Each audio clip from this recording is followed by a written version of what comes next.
Καλημέρα με τον Αντένα Αιγαίου. Ερωτήσεις, σχόλια, προβληματισμοί και ζωντανές παρεμβάσεις μέσα από τη δημοσιογραφική εκπομπή που επιμελείται και παρουσιάζει ο Κώστας Κιδώνης. Από Δευτέρα έως και Παρασκευή 8 με 9 το πρωί. Μόνο εδώ, στον Αντένα Αιγαίου 105. Κυρίες και κύριοι, φίλες και φίλοι, επιστρέφουμε στην εκπομπή. Καλημέρα με τον Αντένα Αιγαίου. Καλημέρα σε όσες και όσοι μπήκατε τώρα στη συχνότητά μας. Σήμερα είναι του Αγίου Ισιδώρου, μεγάλη γιορτή και για την Χίο μας, αλλά και σε πολλές πόλεις και νομούς της χώρας και όχι μόνο, και στο εξωτερικό τιμούν με διάφορες εκδηλώσεις και με παρελάσεις την χάρη του Αγίου Ισιδώρου. Χρόνια πολλά σε όσες και όσοι εορτάζουν σήμερα, οι οποίες και οποίοι είναι αρκετοί. Φίλες και φίλοι, κυρίες και κύριοι, προχωράμε σιγά σιγά.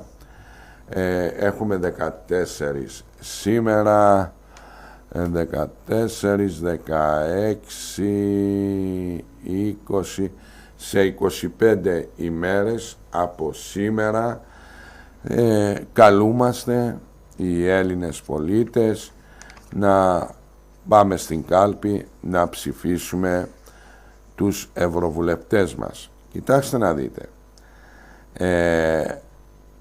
είναι μια χαλαρή ψήφος, κακώς όμως την έχουμε κατατάξει την ψήφο των ευρωεκλογών, κακώς την έχουμε κατατάξει στην χαλαρή ψήφο, διότι όπως όλοι γνωρίζετε, σε λίγα χρόνια, ίσως και την τετραετία που θα διανύσουμε, όλες οι σημαντικές αποφάσεις, όλες οι οικονομικές ενισχύσεις των ευρωπαϊκών χωρών δίνονται από την Ευρώπη. Εδώ πέρα οι πρωθυπουργοί, οι υπουργοί είναι παρατρεχάμενοι, να το πούμε αυτό, έτσι. Όλες οι αποφάσεις οι σημαντικές παίρνονται από την Ευρώπη. Άρα εμείς την ευρωπαϊκή ψήφο την παίρνουμε χαλαρά. Δεν πρέπει να την παίρνουμε χαλαρά. Πρέπει να λαμβάνουμε σοβαρά υπόψη μας, θα το πω για άλλη μία φορά, όλες οι κρίσιμες και σοβαρές αποφάσεις παίρνονται πια από το Ευρωκοινοβούλιο, από τις Βρυξέλλες. Έτσι λοιπόν πρέπει να επιλέξουμε ανθρώπους αλλά και κόμματα τα οποία θα παλέψουν για την Ελλάδα μας, θα παλέψουν για την πατρίδα μας, διότι εκεί πέρα υπάρχουν λιοντάρια και το πιο δυνατό λιοντάρι θα νικήσει. Το πιο δυνατό λιοντάρι θα πάρει, φίλες και φίλοι, το περισσότερο φαγητό. Και εδώ τώρα στην Ευρώπη το φαγητό είναι, κακά τα ψέματα, το χρήμα.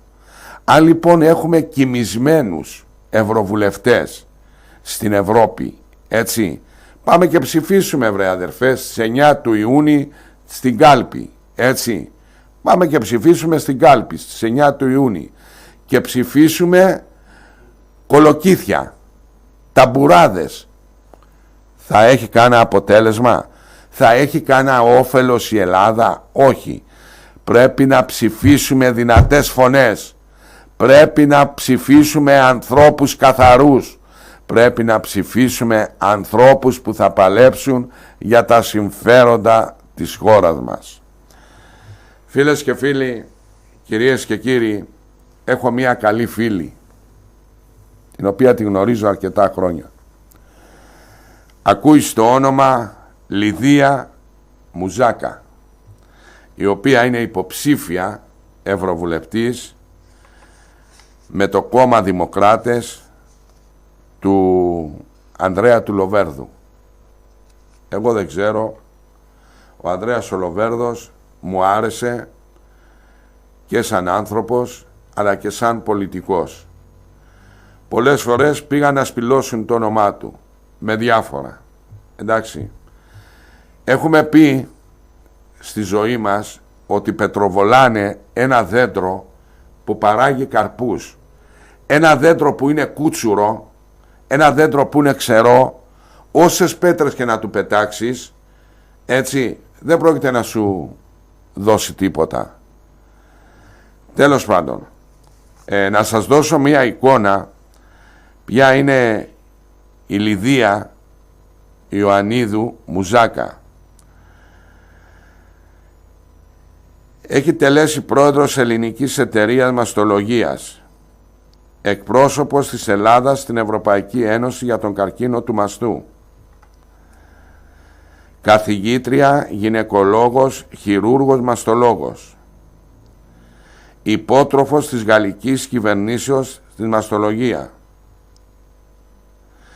απόφοιτος ιατρικής σχολής Πανεπιστημίου Αθηνών, απόφοιτος κεντρικού Παρθεναγωγείου Κωνσταντινούπολης, ομιλεί γαλλικά, αγγλικά, τουρκικά.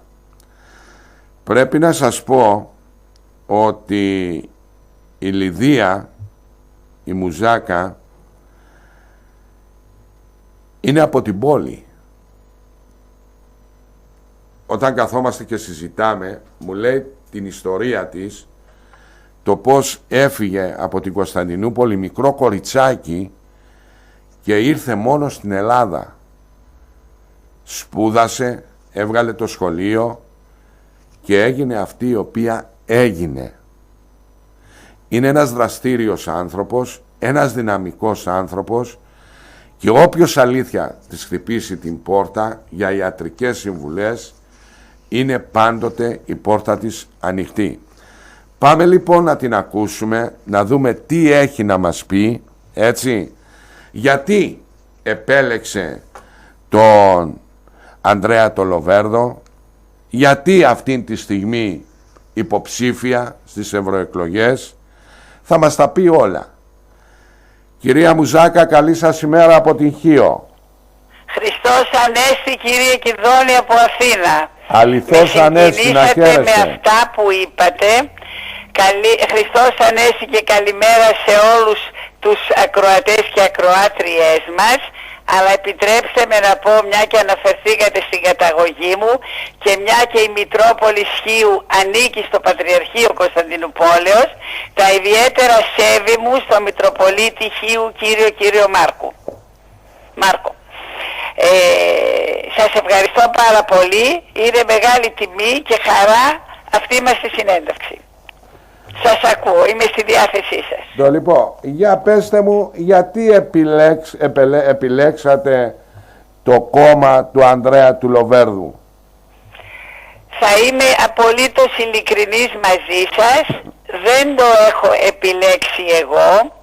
Με επέλεξε ο αξιόλογος πρόεδρος των Δημοκρατών, κύριος Ανδρέας Λοβέρδος, τον οποίο σήμερα εκτιμώ βαθύτατα, γιατί είναι ένας πολιτικός με μια έντονη πατριωτική φωνή και εμπειρία στον πολιτικό στίβο της χώρας μας, και όπως σίγουρα γνωρίζετε διετέλεσε και Υπουργός Παιδείας και Υπουργός Υγείας, και η διακήρυξη την οποία κάνει εκείνος για το κόμμα του Δημοκράτες είναι μια διακήρυξη, θα μου επιτρέψετε να πω, σύγχρονη, ουσιαστική, ρεαλιστική, ακόμα και πραγματική, με στοχευμένες προτάσεις και απόψεις, αλλά και ενέργειες σε θέσεις για εθνικά θέματα, την κοινωνία, την οικονομία, την παιδεία και την υγεία, που με ενδιαφέρει ιδιαίτερα. Άρα στοχεύουμε στην ενότητα, τη συνοχή και την ευγένεια στην πολιτική δράση και συμπεριφορά μας. Και είναι ένα κόμμα που μου ταιριάζει. Μάλιστα. Γιατί αυτή τη στιγμή επιλέξατε να είσαστε υποψήφια ευρωβουλευτής και δεν περιμένατε στις επόμενες εθνικές εκλογές να είσαστε βουλευτής εδώ πέρα στην Αθήνα? Κοιτάξτε, δείτε, πιστεύω ότι στην Ευρώπη θα πρέπει να στέλνουμε άτομα δραστήρια με μια προτέρα εμπειρία και συμμετοχή και επιτρέψτε με να πω από το 1980 είμαι μέσα στη Διεθνή Εταιρεία Μαστολογίας. Χρημάτισα στα πάντα, ειδικός γραμματέας, γενικός γραμματέας, αντιπρόεδρος, πρόεδρος της και πάλι αντιπρόεδρος και ξανά στο Διοικητικό Συμβούλιο όλα αυτά τα χρόνια, δόξα τον Πανάγαθο που μου το επέτρεψε, και πιστεύω ότι πραγματικά μιλώ και 3 ξένες γλώσσες. Πιστεύω ότι πραγματικά μπορώ να συμβάλλω και να βοηθήσω σε ό,τι σχετίζεται με την Ελλάδα. Από ό,τι ακούω στις δημοσκοπήσεις, τις οποίες κανένα κανάλι δεν τις παρουσιάζει, έχει μεγάλη άνοδο, μεγάλη αποδοχή ο Λοβέρδος. Ισχύει αυτό? Είμαι ένα άτομο το οποίο ποτέ δεν κρίνω το αποτέλεσμα πριν το έχω απτά στα χέρια μου. Εύχομαι να ισχύει και με πολύ μεγάλη έκπληξη. Αυτό θα ήθελα να πω, αλλά δεν μπορώ να πω εγώ αυτή τη στιγμή τι γίνεται. Ότι έχουμε πολύ καλή ανταπόκριση στον κόσμο που είμαστε και στο πεζοδρόμιο, να πω, και τον συναναστρεφόμαστε, το βλέπουμε. Αλλά το τι θα γίνει στο τελικό αποτέλεσμα της 9ης Ιουνίου δεν μπορώ να το προβλέψω 100%. Εύχομαι να είναι αυτό που λέτε κι εσείς. Ο λαός, κυρία Μουζάκα, πρέπει να... διότι θεωρούμε αυτές τις εκλογές, τις ευρωεκλογές, χαλαρές, τις οποίες δεν πρέπει να τις θεωρούμε χαλαρές και να αφήνουμε να περνάει έτσι και να λέμε έλα μωρέ, ευρωεκλογές είναι, τι να πάω να ψηφίσω. Μην ξεχνάμε ότι όλες οι κρίσιμες αποφάσεις, είτε αυτές είναι οικονομικές είτε εθνικές, παίρνονται πια από τις Βρυξέλλες και εκεί πρέπει και χρειάζονται άνθρωποι δυναμικοί, διότι υπάρχουν λιοντάρια, δεν ξέρω πόσοι, 700-680 είναι μέσα στην Ευρωβουλή. Εκεί πρέπει να παλέψεις για να φέρεις χρήματα στην Ελλάδα και να διεκδικήσεις τα συμφέροντα της χώρας σου. Και για να το κάνεις αυτό πρέπει να είσαι δυναμικός, πρέπει να είσαι ισχυρός, πρέπει να έχεις γνώση. Εδώ θα μου επιτρέψετε, πριν απαντήσω απευθείας στην ερώτησή σας, να κάνω μία μικρή παρένθεση σε κάτι που είπατε προηγουμένως. Ήρθα στην Ελλάδα, όχι παιδάκι, 17,5.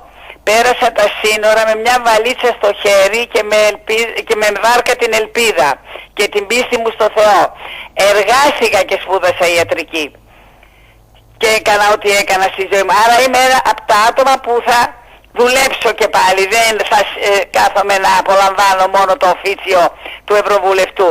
Εκείνο που είναι πάρα πολύ σημαντικό σε αυτό που είπατε είναι ότι στις 9 Ιουνίου είναι μια αφετηρία που δίνει στους Έλληνες και στις Ελληνίδες και στον απόδημο ελληνισμό, θα πω για πρώτη φορά, τη δυνατότητα να συμμετέχουν με την ψήφο στις ευρωεκλογές και με απότερο στόχο την προάσπιση των συμφερόντων της χώρας μας. Λοιπόν, ο κάθε πολίτης που δεν ψηφίζει στις ευρωεκλογές αφήνει τον χώρο του στους άλλους και καταργεί την προσωπική του έκφραση. Και καλά αν οι άλλοι είναι θετικοί, αν οι άλλοι είναι με άλλες απόψεις και τα λοιπά, χάνει το δικαίωμα να εκφραστεί η άποψή του. Γι' αυτό και εγώ συμβάλλοντας και συμμετέχοντας σε αυτό που είπατε, καλώ με πολύ μεγάλη επιμονή να ψηφίσουν όλοι και να εκφράσουν την άποψή τους. Οι εκλογές δεν πρέπει να είναι χαλαρές, αλλά δεν είναι και εθνικές εκλογές. Μπορούμε να επιλέξουμε άτομα και από διαφορετικά κόμματα και ας μην ανήκουμε σε αυτό το κόμμα. Σημασία έχει ποιους θα στείλουμε στην Ευρώπη να μας εκπροσωπήσουν. Κυρία Μουζάκα, ασφαλώς τώρα προεκλογικά βγαίνετε έξω, ερχόστε σε επαφή με τον κόσμο. Δεν σας ακούω καλά αυτή τη στιγμή. Ορίστε. Δεν σας άκουσα, λέω. Λέω τώρα προεκλογικά βγαίνετε έξω με τον κόσμο, ερχόσαστε σε επαφή. Πώς αποδέχεται ο κόσμος στο Λοβέρδο? Θα σας το πω. Αυτοί που τον ξέρουν του πλέκουν το εγκόμιο. Αυτοί που δεν ξέρουν ότι έχει κάνει κόμμα χαίρονται πολύ που έκανε κόμμα. Μάλιστα, μάλιστα. Αυτή είναι η καθαρή άποψη. Δηλαδή στους 100 ένας να πει αντίθετο για το Λοβέρδο και είναι μεγάλο το ποσοστό που λέω. Και γιατί τώρα ο κόσμος που μας ακούει να ψηφίσει τη Λιδία Ιωαννίδου Μουζάκα, για ποιο λόγο? Γιατί είναι ένας άνθρωπος που αποδεδειγμένα δουλεύει όλα του τα χρόνια και έτσι θα δουλέψει και για την Ευρωβουλή. Και όπως σας είπα και προηγουμένως, έχω πολύ καλή σχέση και γνώσεις με όλες τις ευρωπαϊκές χώρες που έχουμε και όχι μόνο και με την Αμερική και τα λοιπά. Μάλιστα. Δεν θα τους απαγοητεύσω. Εγώ δεν έχω να σας ρωτήσω κάτι άλλο. Αν θέλετε να προσθέσετε εσείς κάτι. Κοιτάξτε, το να προσθέσω, μπορώ να προσθέσω αρκετά πράγματα σε αυτά που εν πάση περιπτώσει έχω στο νου μου να παρουσιάσω σαν μερικές προτάσεις μου που σκέπτομαι. Αν έχω χρόνο να το κάνω. Να το κάνετε. Λοιπόν, το πρώτο που εγώ θα έλεγα είναι ο επανασχηματισμός της λειτουργίας του ΕΣΥ ανά την επικράτεια και με βασικούς πυλώνες την ποιοτική και ποσοτική του αναβάθμιση, ούτως ώστε αυτό να δώσει και κίνητρα επαναπατρισμού των ιατρών που επιθυμούν να επιστρέψουν στην πατρίδα μας και να προσφέρουν τις υπηρεσίες του, τη θέσπιση της ειδικότητας μαστολογίας στην Ελλάδα ως ανεξάρτητης ειδικότητας, όπως ψηφίστηκε στο 21ο Παγκόσμιο Συνέδριο Μαστολογίας για τον καρκίνο του μαστού και την υγεία του μαστού, που έλαβε χώρα στη Ρόδο πέρσι το Μάιο. Την καταπολέμηση, αν σας φανεί και αστείο μπορώ να σας το αναπτύξω, την καταπολέμηση της παιδικής παχυσαρκίας με έλεγχο των σχολικών κηλικίων, την ποιοτική αναβάθμιση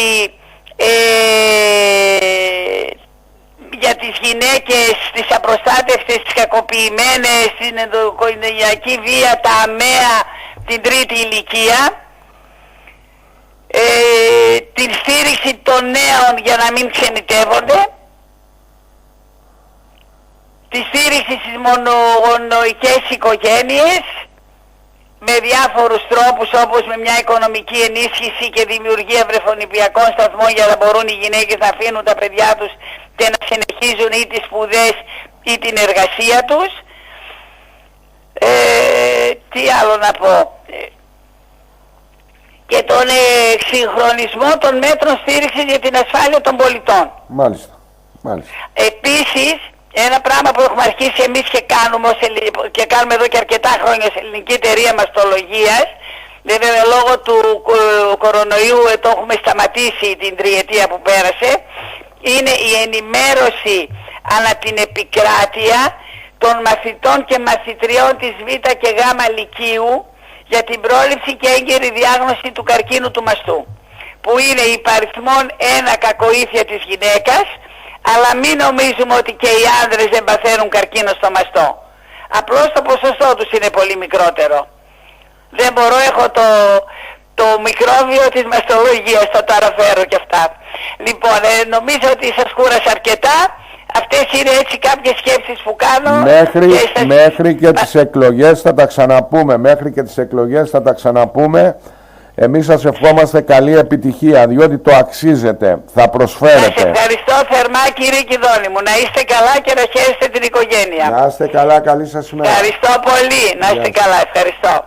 Κυρίες και κύριοι, εδώ θα ολοκληρώσουμε και τη σημερινή μας εκπομπή. Να είσαστε καλά και μην ξεχνάτε την ανακύκλωση. Η ανακύκλωση, όπως έχουμε πει, είναι προστασία του περιβάλλοντος, αλλά είναι και πολιτισμός. Δείχνουμε τον πολιτισμό μας. Να είσαστε καλά, καλά να περάσετε το υπόλοιπο της ημέρας. Γεια σας.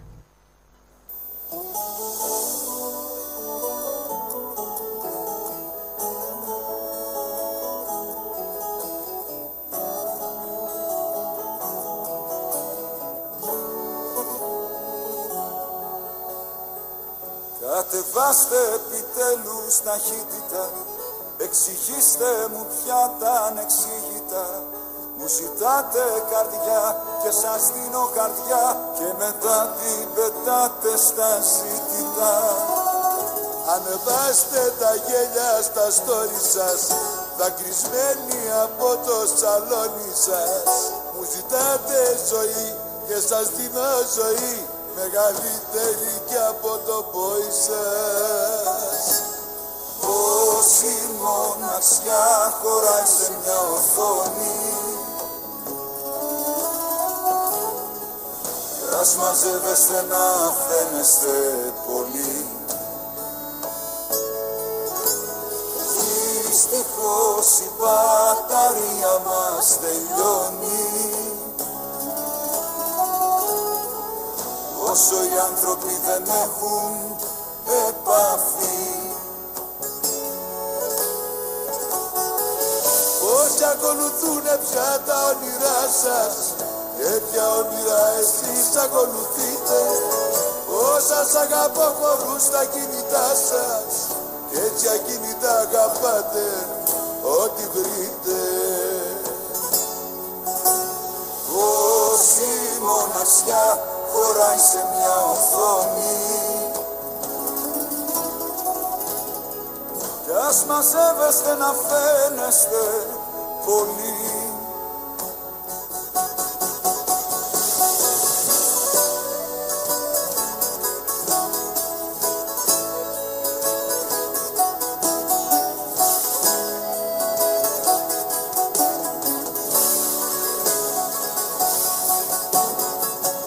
Κατεβάστε επιτέλους ταχύτητα, η αγκαλιά έχει άλλη βαρύτητα.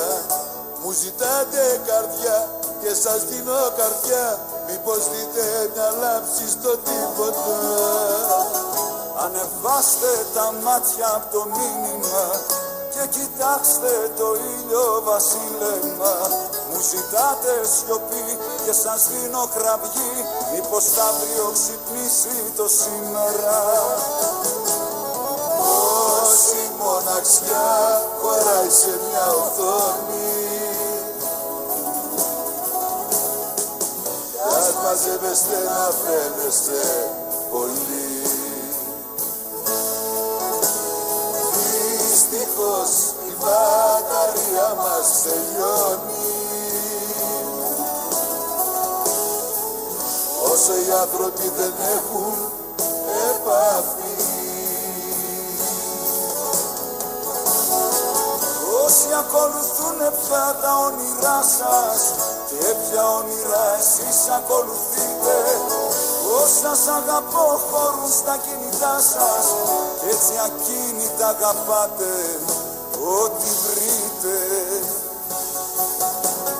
Πόση μοναξιά χωράει σε μια οθόνη κι ας μαζεύεστε να φαίνεστε πολύ.